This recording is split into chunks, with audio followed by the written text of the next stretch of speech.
पिछले एपिसोड में हमने देखा था कि वोंग टॉप स्टूडेंट बन जाता है और साथ ही डिसिप्लिनरी डिपार्टमेंट वालों की जम के पिटाई करता है।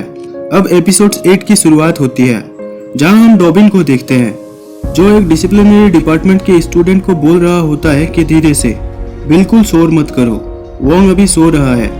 मैं तुम गधों को वोंग को खुश करने का एक चांस दे रहा हूँ। अब वो बंदा जो वोंग के लिए ढेर सारे गिफ्ट लाया होता है वो उन गिफ्ट्स को एक जगह रखने जाता है जहां डॉबिन उसे ऑर्डर दे रहा होता है कि उसे वहां नहीं, इधर रखो। अब वोंग उठ जाता है जहां वो स्टूडेंट्स दौड़ते हुए जाकर अपने नए टॉप स्टूडेंट को ग्रीट करते हैं। अब वोंग उन दोनों को बाहर जाने का इशारा करता है जिसे देखकर वो दोनों वोंग को ग्रीट करते हुए बाहर चले जाते हैं। अब डॉबिन वोंग को टॉप स्टूडेंट का ड्रेस पहनाता है। वोंग डॉबिन से कहता है कि डॉबिन, तुम ये सब क्यों कर रहे हो, हम दोस्त हैं।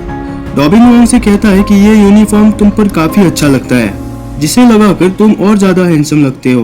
अब वोंग एक मिरर उठाता है और उस पर खुद को देखते हुए कहता है कि वाकई में मैं बहुत ज्यादा हैंडसम लग रहा हूँ। अब वोंग एक स्पिरिट स्टोन के मैजिक से डॉबिन के पीठ पर एक टैटू बनाता है और बदले में डॉबिन भी वोंग के पीठ पर कुछ लिखता है। इसके बाद डॉबिन वोंग को चाय नाश्ता ऑफर करता है और बाहर खड़े उन दोनों डिसिप्लिनरी डिपार्टमेंट के बंदों को सुनाते हुए जोर जोर से चिल्लाते हुए बोलने लगता है कि ये ब्रेड्स आपके लिए खास फिनिक्स सिटी से मंगवाए गए हैं और ये चाय जो आप पी रहे हैं आपके स्पिरिट एनर्जी को बूस्ट कर देगा। डॉबिन वोंग से एक रिक्वेस्ट करते हुए कहता है कि मैं आपके यूज किए गए चीजों को बाहर सेल करना चाहता हूँ, जिसे सुनकर वोंग अपनी हंसी नहीं रोक पाता और डॉबिन के ऊपर पानी का बौछार कर देता है।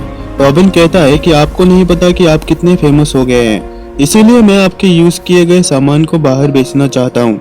वोंग भी अपनी हंसी को रोकते हुए उसे कहता है कि ठीक है, अगर लोग मुझे इतना ही पसंद करते हैं तो मैं उनके विशेष को कैसे डिसरिस्पेक्ट कर सकता हूँ। अब हम देखते हैं कि बाहर वो दोनों बंदे अब भी उनके बातों को ध्यान से सुन रहे होते हैं, जहाँ डॉबिन और वोंग उन्हें यह दिखाने की कोशिश करते हैं कि वोंग टॉप स्टूडेंट बनने का भरपूर फायदा उठा रहा है। तभी वोंग डॉबिन से कहता है कि हमारे स्कूल के टॉप स्टूडेंट फेंग ने जो गड़बड़ घोटाले किया था, उन्हीं घोटालों में मुझे एक केस मिला है, लेकिन मैं अभी मेरे कुछ नए मंत्रों को याद करने में बिजी हूँ। तभी डॉबिन उसे कहता है कि आप इस केस की चिंता छोड़ दीजिए, मैं खुद इस केस की इन्वेस्टिगेशन करूंगा। अब वोंग डॉबिन के कान में कहता है कि तुम इस केस में काफी सतर्क रहना। अब डॉबिन वहाँ से बाहर आता है और अभी डिसिप्लिनरी डिपार्टमेंट के वो दोनों बंदे दरवाजे में कान लगाए खड़े होते हैं। डॉबिन उन्हें एक बोतल देता है जहाँ वो किसी और को भी देखता है जो उनके बातों को सुन रहा होता है। अब डॉबिन वहां से जाते हुए उसी केस के फाइल को देख रहा होता है जो ची फेंग का होता है, जिस पर आर्ट ऑफ आर्टिफिशियल ची को चुराने का इल्जाम होता है और उसे डिसिप्लिनरी डिपार्टमेंट के एक जेल में बंद किया जा चुका होता है। अब उस फाइल को देखते देखते डॉबिन एक बॉक्स से टकरा कर गिर जाता है। तभी उसके सामने एक लेडी प्रकट होती है जो उसे कहती है कि मैंने सुना है डिसिप्लिनरी डिपार्टमेंट वाले मेरे बेटे ची फेंग के केस को रीओपन कर रहे हैं। तभी ची फेंग के फादर वहां डांस करते हुए डॉबिन को थैंक्स बोलते हैं। ये दोनों कैरेक्टर काफी फनी होते हैं जो डांस करते हुए डॉबिन को अपनी दुख भरी कहानी सुना रहे होते हैं। ची के फादर डॉबिन से डांस करते हुए कहते हैं कि हमारी फैमिली वेस्टर्न साइड के इथेरियल सिटी में रहती है, जहां हम अपने व्यापार से महीने के 10,000 स्पिरिट स्टोन कमा लेते थे।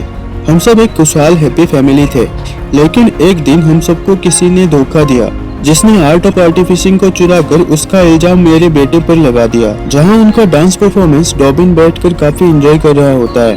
अब फिर से वो अपनी कहानी आगे सुनाते हैं और कहते हैं कि पुराने टॉप स्टूडेंट ने उन्हें काफी धमकाया और उनसे उनकी सारी प्रॉपर्टी छीन ली और उनके बेटे को बुरी तरह मार पीट कर जेल में बंद कर दिया।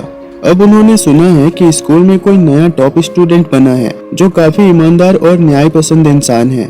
हम उसी से मदद की फरियाद लेकर आए हैं, पर हमारे पास उसे देने के लिए कुछ नहीं है सिवाय एक ब्लैक मेटल सिल्वर स्टैंड के।